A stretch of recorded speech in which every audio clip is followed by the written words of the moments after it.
আসসালামু আলাইকুম। সবাই কেমন আছেন? আশা করি সবাই ভালো আছেন।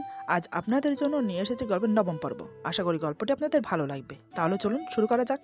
হাসব্যান্ড আমি তোমার, একটু রোমান্টিকভাবে বলো না। নীরা মনে মনে বলে, মজা নিচ্ছিস বেয়াদব ছেলে? নে নে, তোরই টাইম, দেখে নেব তোকে। এই ভেবে আমাকে বলে, জানো দরজাটা খোলো না প্লিজ। আমি তো অবাক। নীরা আমাকে জানু বলে সম্বোধন করলো। আমি মনে মনে খুব খুশি হলাম। আমি বললাম, ওয়াও জানু, আমি এক্ষুনি নিচে গিয়ে তিশাকে পাঠিয়ে দিচ্ছি। ততক্ষণ তুমি এখানে অপেক্ষা করো জানু, ঠিক আছে? নীরা বলে, মানে কি? আপনি তিশাকে কেন ডাকবেন? নিজের হাত নেই আর এত সময় ধরে আমি দাঁড়িয়ে থাকবো? আমি বললাম, জানো এটা তোমার পানিশমেন্ট, আমাকে তখন বাধা দাওনি তাই। নীরা বলে, হচ্ছেটা কি? হ্যাঁ, কিসের মধ্যে কি আনছেন আপনি? আমি বললাম, নীর পাখি, তুমি ছোট্ট একটা পাখি, তুমি এত কিছু বুঝবে না। আমি নিচে গিয়ে তিশাকে পাঠিয়ে দিচ্ছি, এটা বলেই আমি চলে এলাম। নীরা বলে, খাচ্চর পোলা, আমাকে পানিশমেন্ট দেখাও তুমি, দেখে নেব আমি তোমাকে।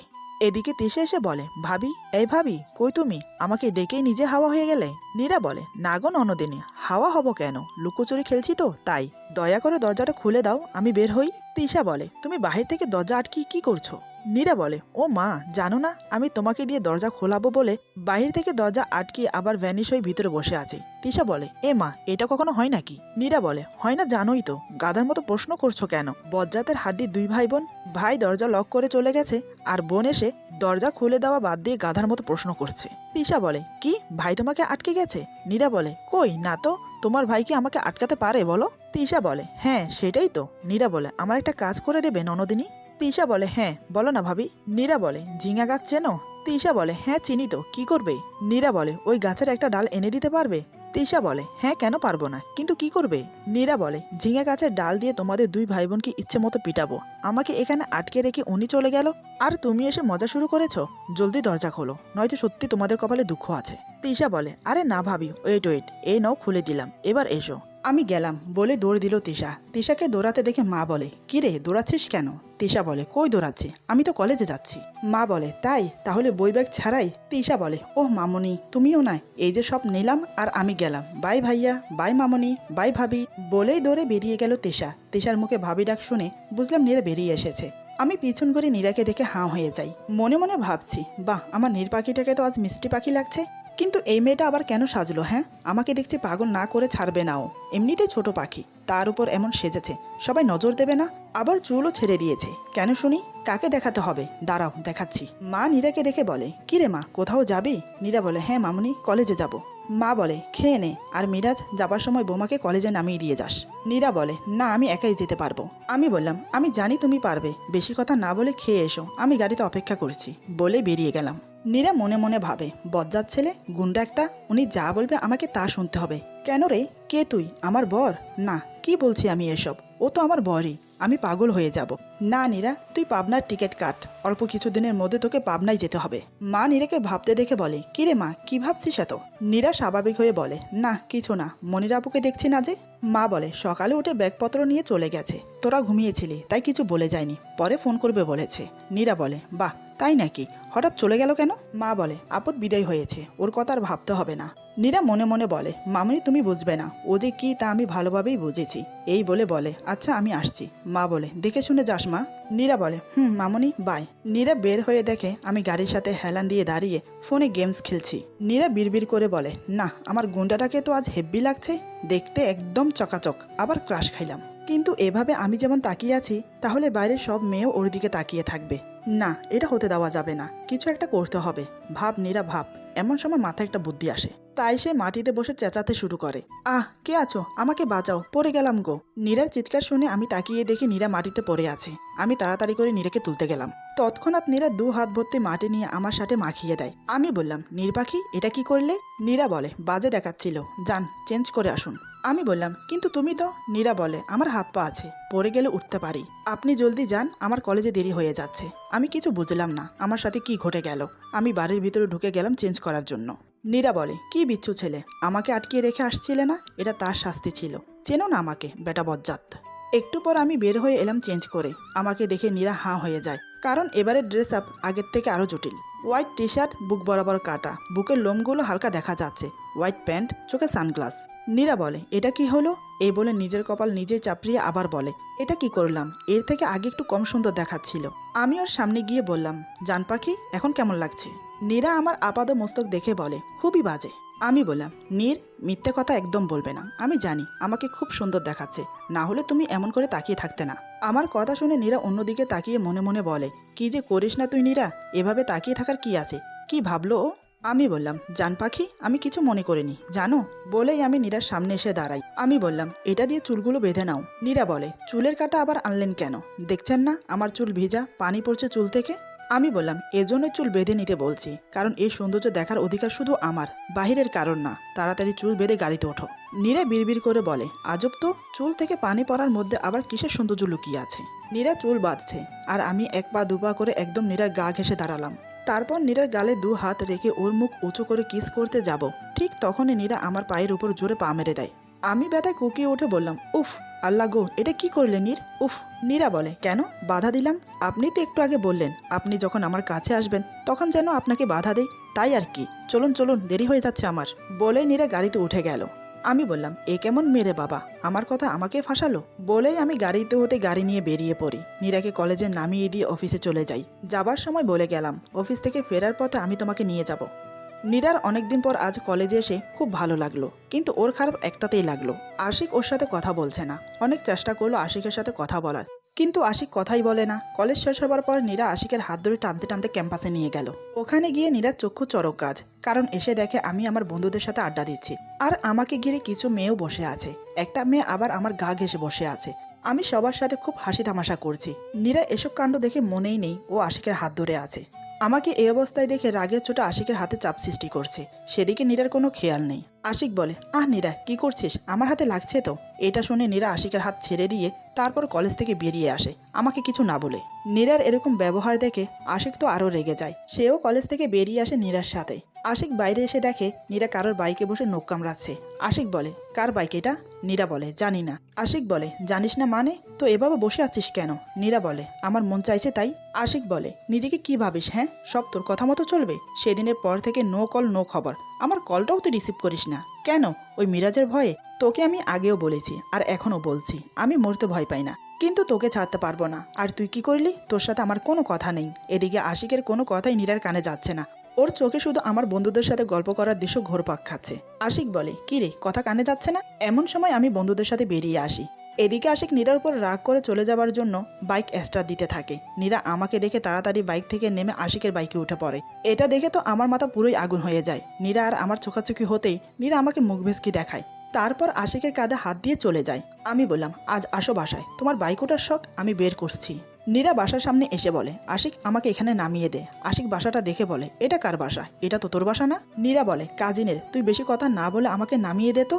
আশিক নীরাকে নামিয়ে দিয়ে চলে গেল। আশিক চলে যাবার পর নীরা ভাবছে বাসায় ঢুকবে কি ঢুকবে না, কারণ আমি তো আজ ওকে চিবিয়ে খেয়ে নেব। এদিকে আমি বসে নীরার জন্য অপেক্ষা করছি, কিন্তু নীরার কোনো খবর নেই। আমি বললাম, এত বড় সাহস তোমার, আমার কথা অমান্য করো? এত সাহস পাও কই? আজ আসো বাসায়, দেখাচ্ছি তোমাকে। এদিকে নীরা কি করবে বুঝতেই পারছে না। নীরা বলে, আল্লাহ বাঁচাও আমাকে। কেন যে তখন রাগের মাথায় আশিকের বাইকে উঠতে গেলাম, আমার তো মনেই ছিল না। ঘুরে তো ওর কাছেই আসতে হবে, কি করি আমি? নীরা, তুই এত ভয় পাচ্ছিস কেন? ওই মনিরা শাকচুনি যখন ওর গায়ের সাথে চুপকে থাকতো তখন তো তুই কিছু বলতিস না, আর আজ এত মেয়েদের সাথে বসে কিসের এত কথা? হ্যাঁ, আমি তো কিছু বলিনি। রাক্ষস আমার বেলায় যত সব নাকি, কিন্তু রাক্ষসটা যদি সত্যি সত্যি আমাকে খেয়ে ফেলে? না বাবা, আমি বাসায় যাব না। তার থেকে বরং বাগানের দোলনা গিয়ে বসে থাকি কিছুক্ষণ। এই বলে নীরা বাগানের দোলনা গিয়ে বসে পড়ে। এদিকে আমি নীরার জন্য ওয়েট করতে করতে হাঁপিয়ে উঠেছি, কিন্তু নীরার দেখা না পেয়ে আমার রাগ বেড়ে যাচ্ছে। আমার মনে হয় নীরা হয়তো আশিকের সাথেই আছে। আমি বাসা থেকে বেরিয়ে গেলাম আশিকের খোঁজে। কিছুক্ষণ খোঁজার পর আশিককে পেয়েও গেলাম। দেখে আশিক বন্ধুদের সাথে আড্ডা দিচ্ছে, কিন্তু নীরাকে পেলাম না। আমি বুঝলাম আশিকের সাথে নীরা নেই, কিন্তু মেয়েটা গেল কোথায়? এবার আমার টেনশন হতে লাগলো, কি করব বুঝতে পারছি না। মনে মনে ভাবলাম একবার ওদের বাসায় খোঁজ নিয়ে দেখি। তাই আমি নীরার বাসায় চলে গেলাম। কলিং বেল প্রেস করতে নীরার মা দরজা খুলে দিল। নীরার মা বলে, কাকে চাই? আমি বললাম, আন্টি নীরা। আমার কথা পুরো শেষ হতে দিল না, তার আগেই তিনি বলেন, ওই মেয়ের কথা একদম আমার সামনে বলবে না। আমাদের মেয়ে মরে গেছে, আর তুমি কোন সাহসে এখানে এসেছো? বেরিয়ে যাও আমার বাড়ি থেকে। আর শোনো, ওই মেয়েকে বলে দেবে আমরা মরে গেলেও যেন আমাদের দেখতে না আসে। ওই মেয়ে বেঁচে থাকার যে মরে যাওয়া। আমিও ওনার কথা শেষ করতে না দিয়ে বললাম, ব্যাস আন্টি, অনেক বলেছেন, আর না। বলে বাসা থেকে বেরিয়ে আসি। কিন্তু এবার আমি টেনশনে কান্না করে দেই। মেয়েটা কোথায় গেল? কোথায় খুঁজবো আমি ওকে? আমি আর ভাবতে পারছি না। তাই আমি বাসায় ফিরে মায়ের কবরের কাছে যাই, তারপর মাটিতে ধপ করে বসে পড়ি। হঠাৎ দোলনার দিকে তাকাতেই দেখি নীরা দোলনায় গুটিসুটি মেরে ঘুমিয়ে আছে। নীরাকে ওভাবে শুয়ে থাকতে দেখে আমার রাগ নিমেষেই মাটি হয়ে গেল। বুকের উপর থেকে যেন চিন্তার একটা বোঝা নেমে গেল। নীরার কাছে উঠে গিয়ে ওর কপালে আলতো করে একটা চুমু খেলাম। নীরাকে আলগোছে কোলে তুলে নিয়ে বুকের সাথে জাপটে ধরি, তারপর বাসায় নিয়ে আসি। তিশা বলে, ভাবির কি হয়েছে? আমি বললাম, চুপ। তিশা ফিস করে বলে, ঠিক আছে। আমি বেডরুমে এসে বিছানায় নীরাকে শুয়ে দিতে গেলাম, কিন্তু নীরা ঘুমের মধ্যে আমাকে 2 হাতে জড়িয়ে ধরলো। আমি নীরাকে বুকের মধ্যে জড়িয়ে নিয়ে বিছানায় আতশো হয়ে বসে থাকি। এদিকে মা খাবারের জন্য আমাদের ডাকতে আসে, এসে দেখে আমরা এভাবে ঘুমিয়ে আছি। এটা দেখে মা মুচকি এসে চলে গেল। বেশ কিছুক্ষণ পর নীরার ঘুম ভাঙতেই দেখে সে আমার বুকে, কিন্তু সে বুঝতে পারলো না সে এখানে কেমন করে এলো। নীরা উঠতে গিয়েও উঠল না, আমাকে আবার জড়িয়ে ধরে আমার বুকে মাথা রেখে শুয়ে পড়ে। নীরা চুপচাপ শুয়ে আমার বুকের হার্টবিটের শব্দ শুনতে থাকে। এদিকে আমার ঘুম ভাঙতেই দেখি নীরা এখনো ঘুমোচ্ছে। আমি নীরার চুলের মধ্যে আঙ্গুল দিয়ে বিলি কাটতে থাকি। আমি বললাম, নীর পাখি, তুমি আমার ভালোবাসাটা কেন বোঝো না বলো তো? তুমি ভালো করেই জানো আমি অন্য কোনো ছেলেকে তোমার সাথে দেখলে আমার সহ হয় না, আমার রাগ উঠে যায়। তারপরও তুমি সেই কাজটা বেশি করে করো। এদিকে নীরা চুপচাপ ঘুমের ভান করে আমার কথাগুলো শুনছে। আমি বললাম, নীর, তুমি আজ আমাকে খুব কষ্ট দিছো। আমার সামনে তুমি অন্য কারোর বাইকে চড়ে তার কাঁধে হাত দিয়ে বেরিয়ে এলে। আই লাভ ইউ জান পাখি, আই জাস্ট লাভ ইউ। তুমি খুব কষ্ট দিছো আমাকে, খুব। নীরা এই কথা শুনে সাথে সাথে ধুম করে উঠে আমার কোলে বসে পড়ে। নীরা বলে, তাই না? আপনার খুব কষ্ট হয়, আমি কিছু করলেই দোষ। আর আপনি কেন আজ কলেজের ওই পেতনিগুলোর সাথে হেসে হেসে কথা বলছিলেন? হ্যাঁ? আমি অবাক হয়ে বললাম, কোন পেতনি? নীরা বলে, কেন, কলেজের ক্যাম্পাসে? আমি বললাম, ওরা তো আমার কলেজ লাইফের বান্ধবী ছিল, আজ অনেকদিন পরে দেখা, তাই। নীরা বলে, তাই কি? হ্যাঁ তাই কি? হেসে হেসে সবাইকে নিজের দাঁত দেখাতে হবে, অসহ্য লোক একটা। আমি বললাম, এক মিনিট, তোমার গায়ে লাগছে কেন? তুমি তো আর আমাকে ভালোবাসো না। কথাটা বলে আমি নীরাকে কোল থেকে নামিয়ে দাঁড়িয়ে পড়ি। নীরা কি বলবে বুঝতে পারছে না, ওর যে গায়ে লাগবেই, কারণ ও যে আমাকে ভালোবাসে, কিন্তু কিছুতেই তা স্বীকার করবে না। তাই চিৎকার করে ওঠে, আপনি আমাকে কোল থেকে নামিয়ে দিলেন কেন? আমি বললাম, মানে আমার কোল, আমার ইচ্ছে। নীরা বলে, কিসের ইচ্ছে? হ্যাঁ কিসের ইচ্ছে? আমাকে এক্ষুনি কোলে নেবেন, নয়তো আমি বললাম, নয়তো কি? নীরা বলে, নয়তো আমি, থাক কিছু না, নিতে হবে না আমাকে, আমার ওয়েট অনেক তো। আর আপনি আপনার মনিকে কোলে নেন গিয়ে, আপনার কোলে ওঠার অনেক মেয়ে আছে, আমাকে নিতে হবে না, আমাকে নিতে আপনার কষ্ট হবে। আমি কিছু বলতে যাব, তার আগেই মা চলে আসে। মা বলে, কিরে তোরা খাবি না? সন্ধ্যা হয়ে এলো যে। মায়ের কথা শুনে নীরা কিছু না বলে রুম থেকে বেরিয়ে গেল। আমি বললাম, চলো আসছি। খাবার টেবিলে এক পাশে নীরা, অন্য পাশে আমি। নীরা হালকা কিছু খেয়ে উঠে গেল, কিন্তু রুমে যায় না। আমি খাওয়া শেষ করে রুমে বসে ভাবছি, এই মেয়ে কিসের মধ্যে কি এনে রাগ করলো। ভেবেছিলাম খুব ঠান্ডা একটা মেয়ে, কিন্তু এ তো দেখছি পুরোই উল্টা। কোনোভাবে ওকে বুঝে উঠতে পারছি না, ও কেন এসব নিয়ে উল্টা বোঝে আমাকে। আমি যে ওকে কত ভালোবাসি সেটা বোঝে না। কিন্তু গেল কই, রাত 8টা বাজে। আমি রুম থেকে বের হয়ে সারা বাড়ি খুঁজেও নীরাকে পেলাম না। পরে তিশার রুমে গেলাম। আমি বললাম, কিরে কি করছিস? তিশা বলে, ভাবি মামনির সাথে পাশের বাড়ির আন্টির বাসায় গেছে। আমি বললাম, আমি কি নীরার কথা তোর কাছে শুনতে চেয়েছি? তিশা বলে, তা নয় তো কি, আমি বুঝি না। আমি তিশার মাথায় চাপড় মেরে নিজের রুমে চলে এলাম। বিছানায় বসে আবার ভাবতে থাকি, ও বাহিরে গেল আর আমাকে বলে গেল না কেন? এত রাগ কিসের ওর, তাও আমার উপর? ইস, তখন যে কেন আমি ওকে কোল থেকে নামালাম, না হলে তো আমার নীর পাখিটা এত রাগ করতো না। এখন কি করলে পাখিটার রাগ কমে যাবে? কিন্তু ও এখনো আসছে না কেন? আমি ওয়েট করতে করতে ঘুমিয়ে পড়লাম। রাতে তিশা খাবারের জন্য ডাকতে এলো, আমি খাবো না বলে দিলাম। মাঝরাতে হঠাৎ আমার ঘুম ভেঙে গেল, দেখি নীরা এখনো আসেনি। তাই আবার উঠে নীরাকে খুঁজতে গেলাম। ড্রয়িং রুমে গিয়ে দেখি নীরা সোফায় ঘুমোচ্ছে। আমি নীরাকে হালকা করে ডাক দিলাম, কিন্তু নীরার কোনো সাড়া নেই। আমি ওকে কোলে তুলে রুমে এনে বিছানায় শুইয়ে দেই। আমি লক্ষ্য করলাম নীরার হাতের আঙ্গুলের নখের কাছে রক্ত জমাট বেঁধে আছে। নীরা নখ কামড়িয়ে এই অবস্থা করেছে। এটা দেখে আমার খুব রাগ হলো। আমি মেডিসিন এনে আঙ্গুলে লাগিয়ে দিলাম। আমি বললাম, এই মেয়েটা আমাকে এত কষ্ট দেয় কেন?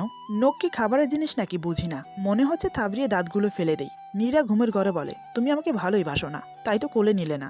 আমি নীরার কথা শুনে নীরা নীরা বলে ডাক দিলাম, কিন্তু নীরা ঘুমের ঘরে কথাগুলো বলে। আমি বললাম, পাখিটা চুপচাপ ঘুমাতেও পারে না, ঘুমের ঘরেও আমি তোমাকে অনেক ভালোবাসি নীর। কবে যে বুঝবে তুমি, তুমিও যে আমাকে ভালোবাসো আমি ঠিক বুঝেছি। দেখি কবে তুমি আমাকে আপন করে নাও, তোমাকে আমি আমার বুকের মধ্যে আগলে রাখবো ছোট পাখি। আমার কথা শেষ না হতেই হঠাৎ নীরা আমার গলা জড়িয়ে ধরে। সে আবারও বিড়বিড় করে বলে, তুমি আমাকে ভালোবাসো না, তাই তো আমাকে কোলে নাওনি, তুমি আমাকে আদরও করো না।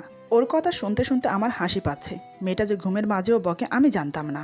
আমি আর দেরি না করে ওকে বুকে নিয়ে শুয়ে পড়লাম। নীরা আমার বুকের মাঝে এসে আমাকে জাপটে ধরে, ওর ঠোঁট জোড়া একদম আমার সামনে। আমি এক হাতে ওর কোমর চেপে ধরে নিজের কাছে টেনে নিলাম, আর অন্য হাত দিয়ে ওর মাথাটা শক্ত করে চেপে ধরি। তারপর ওর ঠোঁটে ঠোঁট ডুবিয়ে দেই। একসময় ঠোঁট ছেড়ে ওর গলায় গভীরভাবে কিস করি, চুলগুলো সরিয়ে ঘাড়ে কিস করি। ধীরে ধীরে আমার হাত চলে গেল নীরার ব্লাউজের হুকের কাছে, কিন্তু সাহস হলো না খুলতে। কিছুক্ষণ এভাবে কিস করে ওকে ছেড়ে দিলাম। ওর বন্ধ চোখের দিকে তাকিয়ে বললাম, এত কাছে আসলে যে আমি থাকতে পারি না নীর পাখি, অনেক কষ্ট হয় আমার। বলে আমি নীরাকে বুকের মধ্যে জড়িয়ে ধরে ঘুমিয়ে পড়লাম। পরের দিন সকালে আমি তাড়াতাড়ি উঠে ফ্রেশ হয়ে নাস্তা করে অফিসে চলে গেলাম। এদিকে নীরা উঠে নিজেকে বিছানায় রেখে, ওর বুঝতে কষ্ট হয় না যে আমি ওকে নিয়ে এসেছি। নীরা উঠে ফ্রেশ হয়ে এসে বিছানায় বসে, তারপর ফোনটা হাতে নিয়ে দেখে আমার মেসেজ। ঘুম থেকে উঠছ? রেডি হয়ে নাস্তা করো, ড্রাইভারকে বলে রেখেছি উনি কলেজে নামিয়ে দেবে, আবার কলেজ শেষ হলে নিয়ে আসবে, এর থেকে যেন অন্য কিছু না হয়। মেসেজটা পড়ে নীরা আমার 14 গোষ্ঠী উদ্ধার করতে থাকে। নীরা বলে, বজ্জাত ছেলে, তোর কি শুনি? আমি যাই করি? শুনবো না আমি তোর কথা। কি করবি তুই? গুন্ডা, বনমানুষ, আমি সব ছেলের কোলে গিয়ে বসে থাকবো। তোর কি? তুই আমার কোন কথা শুনিস? হ্যাঁ, যত সব। কিন্তু সে যতই মুখে এসব বলুক, আমার কথা মতোই কলেজে গেল। গাড়ি থেকে নেমে নীরা কলেজে ঢুকতে আশিকের সাথে দেখা। আশিক বলে, এতক্ষণে মহারানীর আসার সময় হলো, আমি সেই কখন থেকে দাঁড়িয়ে আছি। নীরা বলে, কি হয়েছে? আশিক বলে, তোর সাথে আমার কিছু কথা আছে। নীরা বলে, বলে ফেল। আশিক বলে, আমি তোকে ভালোবাসি। নীরা অবাক হয়ে বলে, হোয়াট? আশিক বলে, সত্যি বলছি, আমি তোকে অনেক ভালোবাসি, সেই প্রথম দিন থেকেই। প্লিজ তুই আমাকে ফিরিয়ে দিস না, একবার তুই রাজি হয়ে যা, তারপর ওই শয়তান মিরাজকে আমি। আশিকের কথা শেষ হতে দিল না, তার আগেই নীরা বলে, মুখ সামলে কথা বল Ashik, he is my husband. Ashik বলে, কি? নীরা বলে, মিরাজ আমার হাজব্যান্ড, 1 মাস হলো আমাদের বিয়ে হয়েছে। আশিক বলে, কি যাতা বলছিস এসব? আমি মানি নেই বিয়ে, তুই শুধু আমার নীরা, তুই শুধু আমার। নীরা বলে, দেখ আশিক, পাগলামো করিস না, তোকে আমি খুব ভালো বন্ধু ভাবি, সারা জীবন আমাদের সম্পর্ক টিকে থাকতো, কিন্তু আজ তুই যা বললি, এরপর থেকে তোর সাথে আমার আর কোনো সম্পর্ক থাকলো না। আশিক বলে, এমন করিস না নীরা, আমি তোকে ভালোবাসি রে, আমার ভালোবাসার কি কোনো মূল্য নেই তোর কাছে? নীরা বলে, শোন, আমি অন্য একজনের নিজস্ব সম্পত্তি, আর বাঙালি মেয়েদের বিয়ে একবারই হয়, সেটা যে কোনো পরিস্থিতিতে হোক না কেন, যেমন ভাবেই হোক আমার আর মিরাজের বিয়েটা হয়েছে, আর আমি মন থেকে বিয়েটা মেনে নিয়েছি। আশিক বলে, বিয়েটা মেনে নিলে তো হচ্ছে না, তুই কি মিরাজকে মন থেকে মেনে নিয়েছিস বল? ভালোবাসতে পেরেছিস বল? নীরা বলে, পেরেছি, আমি মিরাজকে ভালোবাসি। আশিক বলে, মিথ্যে বলছিস তুই। নীরা বলে, এই নিয়ে অহেতুক তোর সাথে কোনো তর্ক করতে চাচ্ছি না, একটা কথাই বলবো, আমাকে ভুলে যা। বলে নীরা কলেজ থেকে বেরিয়ে আসলো। বাইরে এসে দেখে ড্রাইভার চলে গেছে। নীরা বাইরে দাঁড়িয়ে মনে মনে ভাবে, আমার কাছে আছেটা কি? সব ছেলেগুলো আমার পিছিয়ে কেন পড়তে হয়? বুঝি না, ধুর, জীবনটাই আমার তেজপাতা হয়ে গেল, ড্রাইভারটাও চলে গেল, আমি বাসায় যাব কি করে? ব্যাগটাও আনতে মনে নেই। আল্লাহ, আমাকে কেন এত সমস্যা 2 হাত ভরে দান করো, বুঝি না। আমাকে এত ভালোবাসার কি দরকার? একটু কম ভালোবাসলেও তো পারো নাকি? এখন কি করি? গুন্ডাটাকে একটা ফোন দেই, এই বলে আমাকে ফোন দেয়, কিন্তু ফোনটা একটা মেয়ে রিসিভ করে। নীরা বলে, হ্যালো, কে আপনি? মেয়েটি বলে, আপনি কে বলছেন? নীরা বলে, আমি নীরা, মিরাজ কই? মেয়েটি বলে, আমি ওনার পিএ, স্যার জরুরি মিটিংয়ে আছে। নীরা বলে, থাকুক মিটিংয়ে, তোমার স্যারকে এক্ষুনি ফোন দাও। পিএ বলে, সরি ম্যাম, ফোন দেওয়া যাবে না। নীরা বলে, যাবে না মানে? দেবে কিনা তাই বলো। পিএ বলে, এ পাগলকে বোঝানো সম্ভব না। নীরা বলে, কি বললে তুমি? আমি পাগল? এই, তুমি আমাকে পাগল বললে কেন? গাছ পেতনি তুই, তোর খবর করছি আমি। এমন সময় আশিক এসে বলে, নীরা তুই আমাকে ভুল। আশিকের কথা শেষ হতে দেয় না। নীরা বলে, আর একটা কথা বলে এমন একটা থাপ্পড় খাবি, সারা জীবন মনে রাখবি, একদম সামনে আসবি না আমার। এটা শুনে আশিক আচমকাই নীরার হাত ধরে। আশিক বলে, কি ভাবিস আমাকে তুই? তুই আমার না হলে কারোর হতে পারবি না। কথাটা শুনেই নীরা আশিকের গালে থাপ্পড় মেরে দেয়। নীরা এমনিতেই রেগেছিল, তারপর আবার আমার পিয়ে নীরাকে রাগিয়ে দিয়েছে, আবার আশিকের এমন ব্যবহার। নীরা রীতিমতো ভয় পেয়ে যায়, রিক্সা ডেকে আমার অফিসে চলে আসে। অফিসের সামনে আসতে নীরা রিক্সা থেকে লাফ দিয়ে হন হন করে অফিসের মধ্যে ঢুকে পড়ে। এদিকে রিক্সা চালক ভাড়ার জন্য চিল্লাচ্ছে, কিন্তু নীরার কানে কিচ্ছু যাচ্ছে না। সে রিসিপশন থেকে আমার রুম নাম্বার শুনে এক প্রকার দৌড়ে নক না করেই রুমে ঢুকে পড়ে। আমার রুমে অনেক ক্লায়েন্ট ছিল, নীরাকে হঠাৎ আসতে দেখে সবাই দাঁড়িয়ে যায়। আমি অবাক হয়ে বললাম, নীর, তুমি এখানে? এরই মধ্যে দুজন সিকিউরিটি গার্ড এসে নীরার হাত ধরে বের করতে যাবে, তখনই আমি চেঁচিয়ে বললাম, how dare you, she is my wife, get out of here, stupid guys. এই বলে আমি ইশারাতে সবাইকে বেরিয়ে যেতে বলে এর মধ্যে একজন বলে ওঠে, স্যার, মিটিংটা জরুরি। আমি বললাম, আমি সবাইকে বেরিয়ে যেতে বলছি। ব্যাস, আমার কথা শুনে আর কেউ কোনো কথা না বলে রুম থেকে বেরিয়ে গেল। নীরা রীতিমতো ভয় পেয়ে যায়। ও ভাবতে পারেনি এমন কিছু হবে, রাগে ভয়ে চুপটি করে দাঁড়িয়ে আছে। আমি নীরার কাছে এগিয়ে আসি। আমি বললাম, কি হয়েছে আমার জান পাখিটার? কে কি বলেছে তোমাকে, আমাকে বলো। নীরা ভেবেছিল এভাবে রুমে আসার জন্য আমি ওকে বকবো, কিন্তু আমার কথা শোনার সাথে সাথে নীরা আমাকে জড়িয়ে ধরে হাও মাও করে কান্না করতে শুরু করে। আমি বললাম, জান, কি হয়েছে তোমার, কান্না করছো কেন? কেউ কিছু বলেছে? কে তোমাকে কি বলেছে জান, বলো। এরই মধ্যে আমার পিয়ে আসে রুমে। পিয়ে বলে, স্যার, আপনার ফোনটা। নীরা ফোনের কথা শুনে মাথা ঘুরে তাকিয়ে দেখে মেয়েটা ফোন নিয়ে দাঁড়িয়ে আছে। নীরা ঝট করে ওর হাত থেকে ফোনটা নিয়ে সজোরে মেঝেতে আছাড় মারলো। আমি বললাম, নীর পাখি। আমার কথা শেষ না হতে হঠাৎ নীরা পিয়ের সাথে যা করলো তা দেখে তো আমি অবাক। বেচারি পিয়ে থতমতো খেয়ে যায়। বুঝতে পারছি না ব্যাপারটা আমি কি করে হ্যান্ডেল করব। হঠাৎ নীরা এমন করছে কেন, তাও বুঝতে পারছি না। এরপর যা হলো। আজকের গল্প এখানে সমাপ্ত। গল্পের বাকি অংশ পেয়ে যাবেন আগামী পর্বে। আশা করি গল্পটা আপনাদের ভালো লাগবে। সবাই ভালো থাকবেন, সুস্থ থাকবেন। আল্লাহ হাফেজ।